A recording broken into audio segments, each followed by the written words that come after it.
Hello बच्चों, let's read the question. A and B are two mutually exclusive events of an experiment if P not A is equal to 0.65 then and P of A union B is equal to 0.65 and P of B is equal to P, then find the value of P. So key concept of this question is, हमारा एक formula होता है probability of A union B. ये हमारा equal होता है probability of A plus probability of B and minus probability of A intersection B.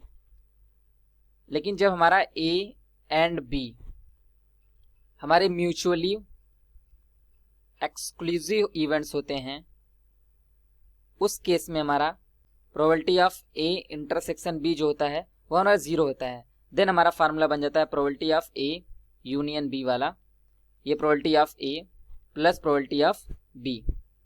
और हमारा दूसरा फार्मूला होता है, अगर प्रोबेबिलिटी ऑफ ए या फिर प्रोबेबिलिटी ऑफ नॉट ए अगर है, इस तरीके से गिवन है, इसको हम रिप्रेजेंट कर सकते हैं प्रोबेबिलिटी ऑफ ए कॉम्प्लीमेंट से। ये इसका फार्मूला था 1 माइनस प्रोबेबिलिटी ऑफ ए। इस तरीके से इसका फार्मूला गिवन होता है। सो अब यहाँ पे हमें क्या क्या गिवन है, सबसे पहले उसे लिखते हैं। Probability of not A is equal to हमें गिवन है 0.65। तो यहाँ पे हम लिख सकते हैं प्रोबेबिलिटी ऑफ नॉट ए हमारा 1 माइनस प्रोबेबिलिटी ऑफ ए होता है और ये इज इक्वल टू गिवन है 0.65।